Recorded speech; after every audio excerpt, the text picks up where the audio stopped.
With Haig. I'm Haig Coulter, and today I'm with a good friend and colleague, Matt McCormick. Matt, welcome. Hey, thank you, Haig. Great to be finally on Hanging with Haig. Yeah. So, what do you do at Threat Quotient? How long have you been here? Tell us a little bit about yourself. So I run global partnerships basically at ThreatQ. Been here for about 6 weeks. I think I joined maybe 2 weeks Years, after not you. weeks, 6 years. 6 years, yeah. It feels like 6 weeks. It's so much fun here. Now I joined, I guess, about a week or two after you joined. So been here with you the whole time with a good group of people and having fun. Great. So we're here to talk a little bit about life away from the keyboard. And I know you do several interesting things outside of work, but we're going to focus on three that I think people will find super interesting. And we'll start with the work that you do with newborns, because I think that's particularly interesting. So I'd love to hear a little bit about maybe the organization you work with and how you actually even got started into this process of working with newborns. So great. Now I'll have to give most of the credit to this to my wife Mary, who spends basically all day every day when we have a newborn in the house with the baby. But we got involved. The organization is called Barker Foundation, and it's down in Bethesda, Maryland, actually pretty close to where you live. And we got involved about 18 years ago. We were references for friends of ours that were adopting a child. So we were kind of brought in, interviewed about them, interviewed about their house, their personalities, all that sort of stuff. And then we kind of watched, they adopted two sons from there. And the first son, they took right away from the hospital. And in the state of Maryland, and different states have different rules. So the state of Maryland, it's 30 days where either parent can change their mind. And what happened was on their first child, parents changed their mind. Actually, the father, who had just got out of prison, changed his mind and wanted the child. And you kind of watched it. It was basically like a death in the family because the family had brought in the baby. They spent 30 days with him, and really on the last day, baby literally was taken away from them. The good part of this story is courts kind of got involved, and a week later they had the baby back. But it was truly a death. They had fallen in love with this baby. So the second time they did it, and it's actually for my godson, they went through the normal program, which is there's people involved for the first 30 days of life. So sometimes you meet the baby, sometimes you don't. And it provides a buffer. In different states, it's different. I mentioned, I think DC's, a little shorter. Virginia's got different timelines.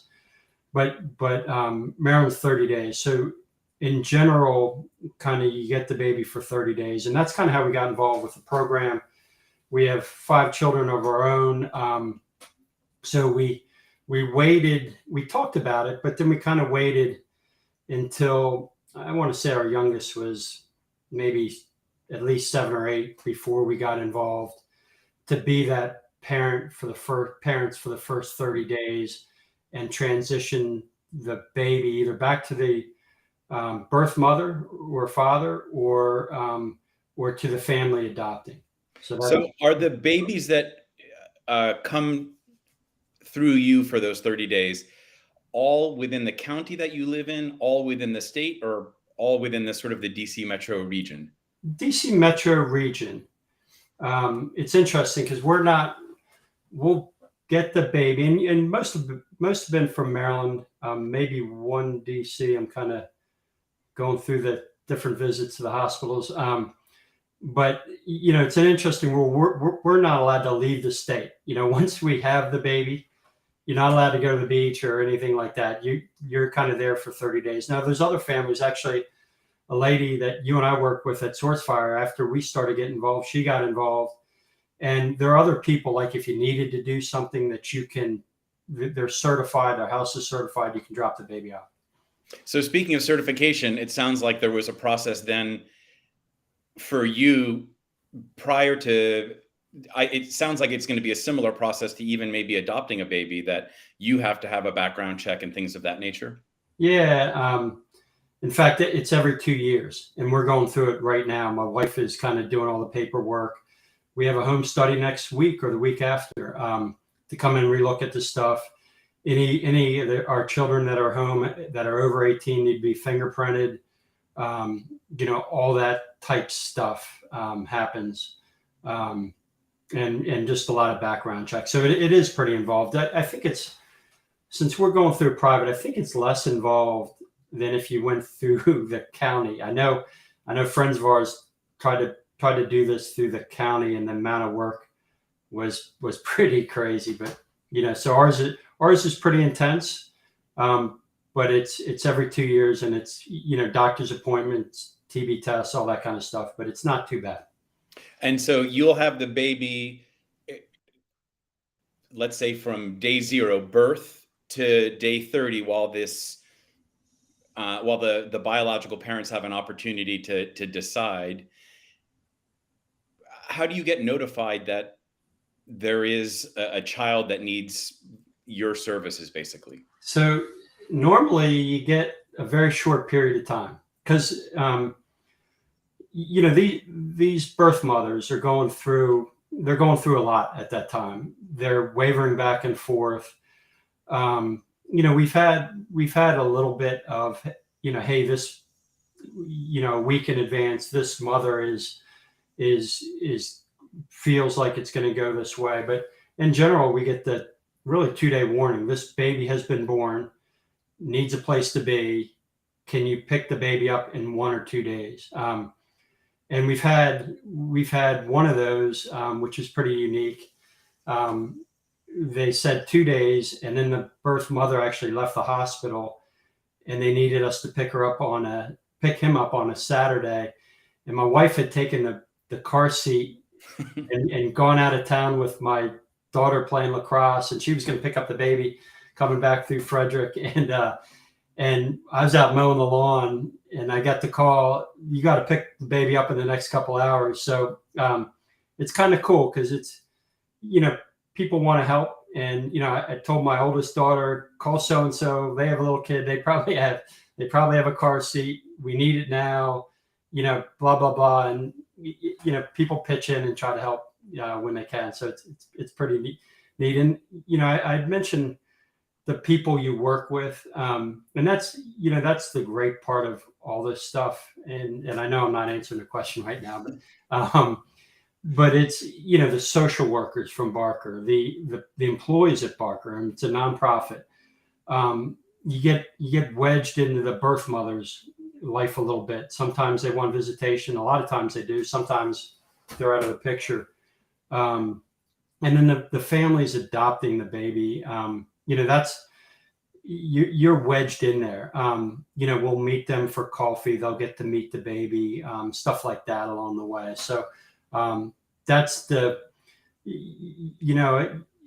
Hi, you and I know we've talked about it. I know you've met, a baby. I've met at least one of the babies in that 30-day period. You had dinner, and your daughter, got the chance to hang out with her, I believe, at the time. Yep. Anyway, it's the people that you get involved with that are passionate about what they do. It's unique, and it's something different rather than what you and I do every day. Right. So speaking of the families that you interact with that are potential adoptive parents, you're clearly doing diaper duty and feeding for those 30 days.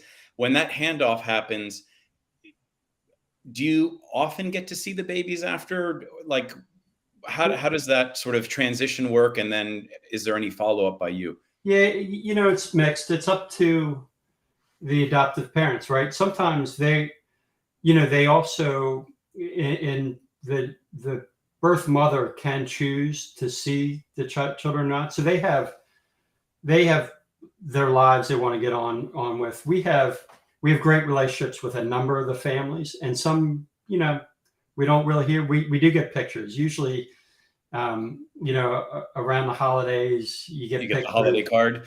Yeah, but there's some. I mean, there's one we got a picture the other day, Happy Tuesday from this, beautiful 2.5-year-old child's mom, and it a single mom had adopted this young one that has help from her mother. But these are people that have been waiting a long time for their children, and they do understand that, we were babysitters for 30 days, and we have another family, actually two moms that bring their child, who was born in little crazy circumstances, to our children's basketball games. So and then you go out for ice cream after, stuff like that. So mixed bag, I guess, to answer the question. Right. But we love seeing them. We love the pictures, and all our kids, wherever they are in the world, love seeing them as well. Yeah, certainly it must be super rewarding when you get to have that little sort of continuity of contact where you get to see, a 1-month-old become a 6-month-old, a 1-year-old, and sort of on a trajectory to a much more stable life. Yeah, it's neat. I mean, it's hard after 30 days going down to Barker to hand the baby over. It's hard on, everybody in the family, our kids. But and I think you probably know, after, like, I take the day off after Mary and I head out to a bar and, have a couple. But our kids will take time and say goodbye, and they love seeing the pictures as well. That's lovely. So we're going to pivot just slightly from domestic to abroad. I also know that you have done some mission trips to Haiti, and I know that you've been on sort of more than one of these trips, and I would be very interested to hear how you got involved and what exactly happens when you go over there. Yeah, so I got involved with Haiti. We got involved a little over 6 years ago with Haiti.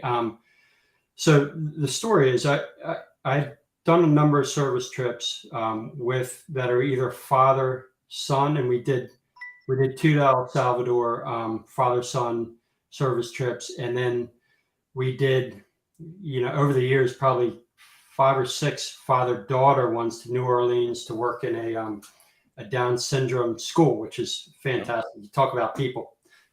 That's a whole different subject, but the people that run at school. But I was kind of looking for something for the family, and we were actually out at a school event one time, and we heard about this principal locally here that's principal of a school that's president of a mission and school in Haiti, and they took families on trips. So I came home for that dinner. I looked her up, basically school website, got an email, and you talk about passion. I sent an email to her explaining, hey, I'm looking for something for the family, blah, blah, blah. And she, I get an email right back, literally within 5 minutes. Haiti, my favorite subject, call my cell. Here it is. And then, we met her a couple weeks later. Mary and I went to breakfast with her, and she's describing what they do and all that. And we walked out of there, and my wife looked at me and she said, I guess we're going to Haiti. So, just the passion of her and this whole organization that do it. This is started by literally a family in Montgomery County that has a local business, a landscaping business, and they run a school down there of 500 people, and she's president of it. She knew that family growing up, and it's just really, really unique people that are, they're not, no one's wealthy doing it. They're not funding the whole school themselves, but they're the catalyst of people that just their passion gets other people involved, and it's a unique situation. So I know I went off subject again. No, but it's not that you're just helping people in Haiti. You actually physically will go to Haiti. And then how many days do you spend there, and what happens when you're down there? Yeah, so they've taken a number of they do a number of trips per year, and Haiti, unfortunately, has, probably people have known, has kind of taken a little bit of a turn for the worse with the government and gang violence, stuff like that. But um, what we do is first of all, we do local collections, food, money, not food. I shouldn't, not food at all. Vitamins, clothing. It's all good stuff, though. It's interesting. They do not want to ship anything down there. We collect some money. People give us money, vitamins, things like that. And we ship barrels down there in advance of going. And we usually go really right before Christmas every year. And we went 4 years in a row. And then unfortunately, they had a bit of violence down there. And then last year was COVID. And, you don't want to show up and bring a disease to people Right. that couldn't have the hospitalizations, things like that we do. Works in and around the school. We work out of the school. It's amazing what they're doing. They're the key to poverty like that, and it is truly a third world country. You wouldn't, like, driving down your street locally here, you wouldn't see, which you have a street, you have light signs, stuff like that. Everything's beaten up. There's trash burning. There's a smell of like burnt plastic in the air. But when we go out, we go about. I don't want to talk people out of going. We go out about an hour and a half, kind of northwest of Port-au-Prince. So after you fly in, people that know what they're doing, they put you, pickup trucks, and you're out of there within minutes. And we go up and we actually stay on the water. And we kid with our family. It's our Caribbean vacation, but it's really unique place. It's a beautiful place. We walk to the school. There's a surrounding village. The children at the school, a lot of them speak English now. They're learning computers. The older kids are helping us, and they're taking out what we do down there. First of all, some of the money coming in from these activities and these families come and pay for things like computers, solar systems. They teach a lot of jobs that can help. They teach English, because if you think about Haiti, they have a lot of things that are against them. One is language. They speak a Creole French, when not, everyone else around them speaking Spanish and other languages. So speaking English is a great tool that they learn at the school. They bring in kids, they put them in uniforms. We also do stuff for the surrounding village, like we'll walk out with escorts into the village, which is poverty like you haven't seen before, and you deliver a bag of rice and a bag of beans. We go up into the mountains, doing the same thing. We cook meals. We go to a makeshift homeless shelter, which is really a burned out building. And the first time I went there, and tell me to shut up if you want to ask a question. No. It's like I'm not letting my 10-year-old walk in there. But then you go in there and it's, babies crying, dark, chickens running around. But people are appreciative. You're giving them a warm meal. And, you talk about the passion of the employees that work there. They employ Haitians to run the school, Haitians to run the mission. It's really, really unique. But when you bring in food, you cook it hot. It's really good. And they take care of that food. You'll see two children sitting on the ground, and one will eat for a little bit and hand it to the other. And when they're leaving, they fill up the plates, because they don't want to. You don't want to go there and run out of food. They'll save it. They'll ask for an additional plate to put on top, and if the kid's going home, they'll take it home, or they're saving it. There's no food going to waste. So, and I can imagine if you're going, and you said you've taken your children there, and the school, I'm guessing, is like the equivalent of a K through 12 here, sort of like Correct. 5-year-olds to 17 or 18-year-olds. Correct. And the 17 and 18-year-olds, they're usually taking us out. They're the ones working, and this is contributions from so many people. I mean, we talk about ThreatQ. ThreatQ, they send out an email every year. We go, we get clothes, we get vitamins. It's a big undertaking from a lot of people, but a lot of people have passion. A lot of people want to help. You watch the news, and there's not a lot of good going on, Right. but there's a lot of good going on. You just kind of have to find it. And I imagine that when, for instance, your children or people that travel with you see some of the inequities, it really puts some of their own challenges into perspective, I imagine, where suddenly the drama that they're experiencing at home becomes much less significant when they realize the challenges that some other people their age are dealing with. Yeah. And you have a 13 or 14-year-old daughter, and we're in Montgomery County, one of the wealthiest places in the world. We have everyone, the poorest people around.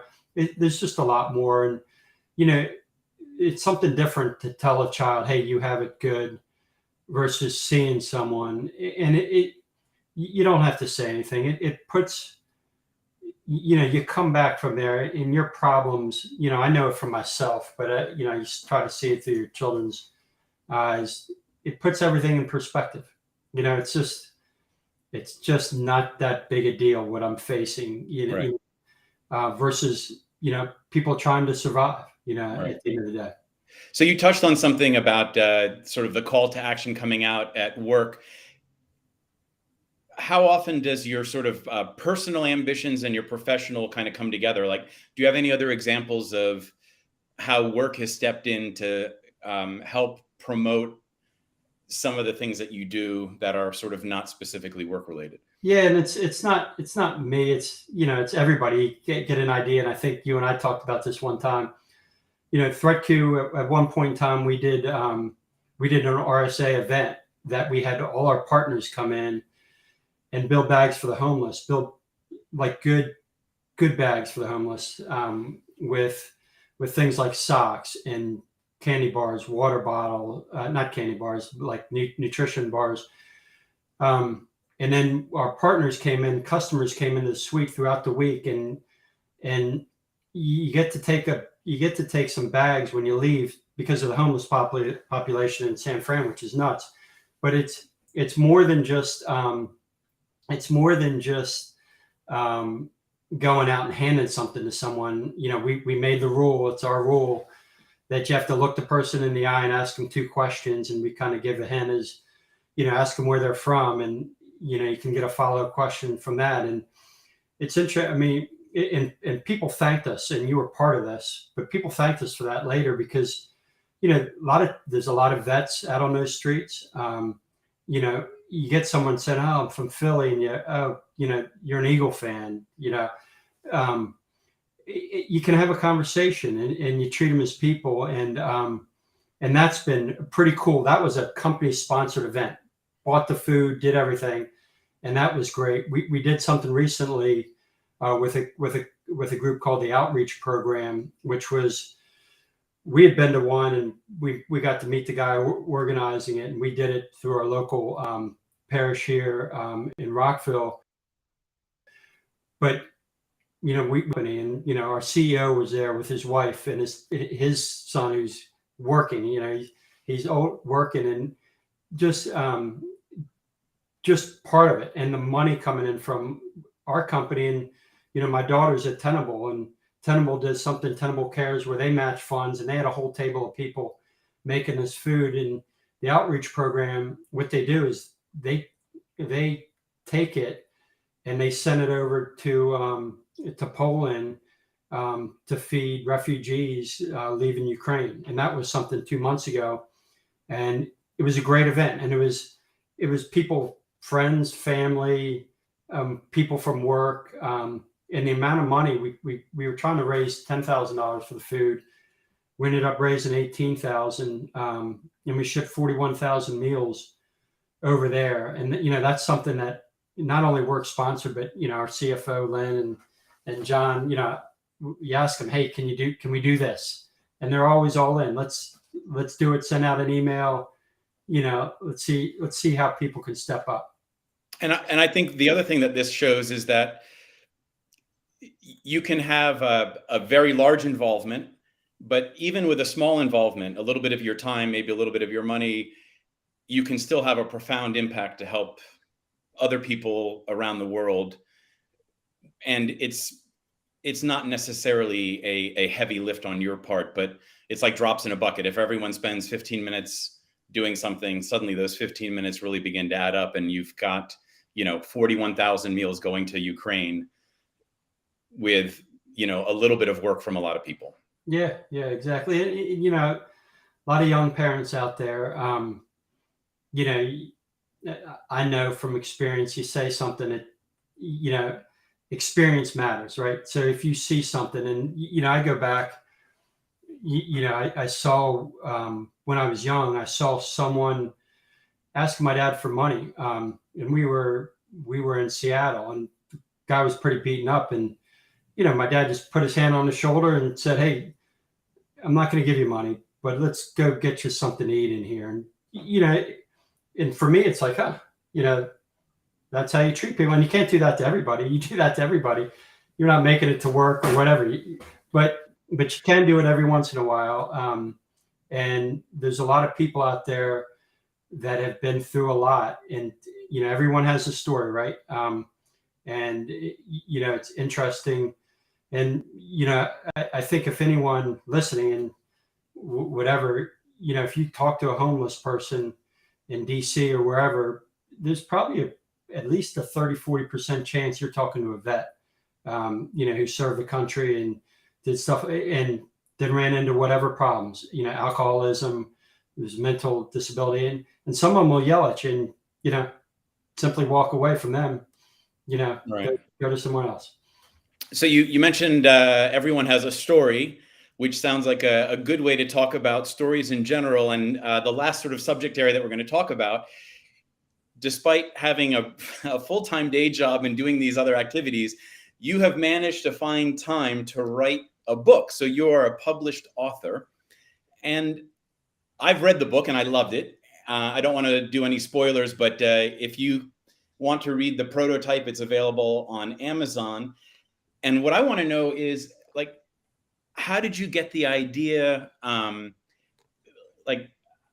did this all sort of come to fruition?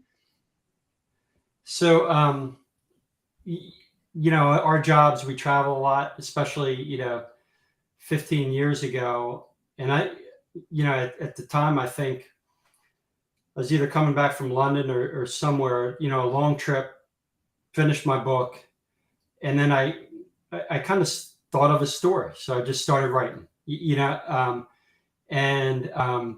it actually, it's interesting because the story becomes like you're reading a book. You'll be out for whatever, and you're like, oh, what if this happened to this person or whatever?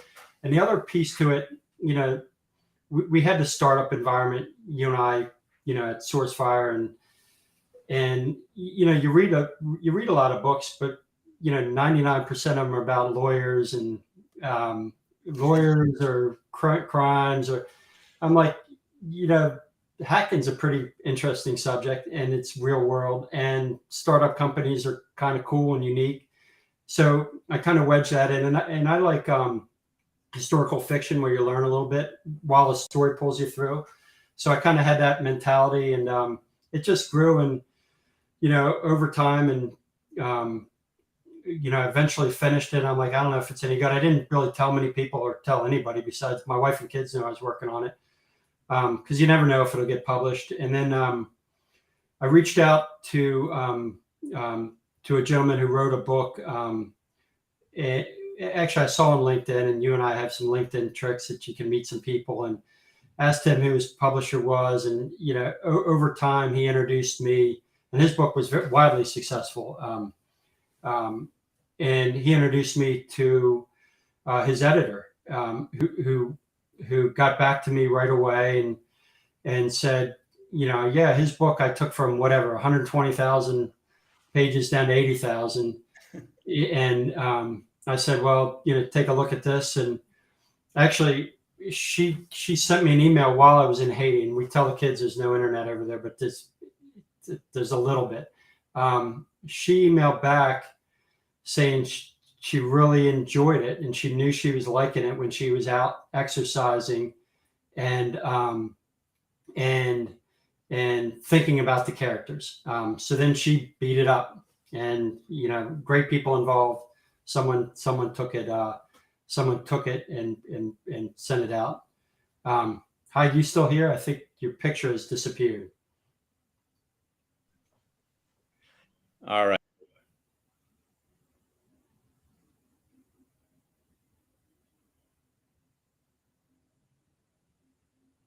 Hi, you or me are in trouble.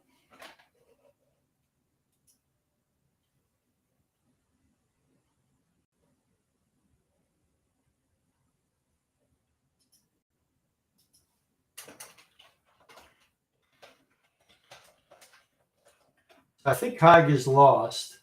I just finished talking about the book. I know he was going to ask me one thing that people didn't know about me, and I kind of thought about this for a long time. And he didn't tell me the questions he was going to ask. He kind of told me the overall theme, but the question he was going to ask, he did tell me the one at the end, which is something people didn't know. And I kind of decided on, I was thrown off my second grade baseball team. And the reason for that is I had a difference with my teacher, and I called her a name that had an adjective before it. And hi, you back? I am back. I don't know what happened, but I'm back. I knew your last question, so I just started talking about it.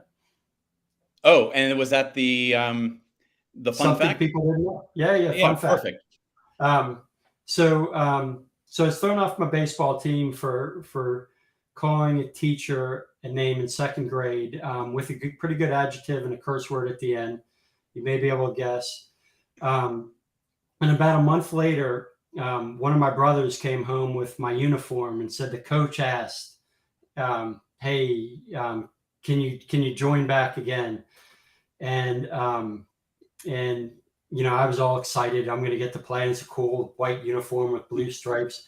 And my dad got home from work. He's a professor at the Naval Academy. My mom and him talked about it, and they came back and they're like, "Nope, so sorry." A month isn't enough. You did this. So your baseball career ended at a young age. Exactly. Gotcha. Well, I apologize for the technical difficulties, Matt. As always, it's been a pleasure talking to you. And for everyone else, thanks so much for hanging with us. And we look forward to the next chat. Thanks very much. We'll see you. Yeah, appreciate it.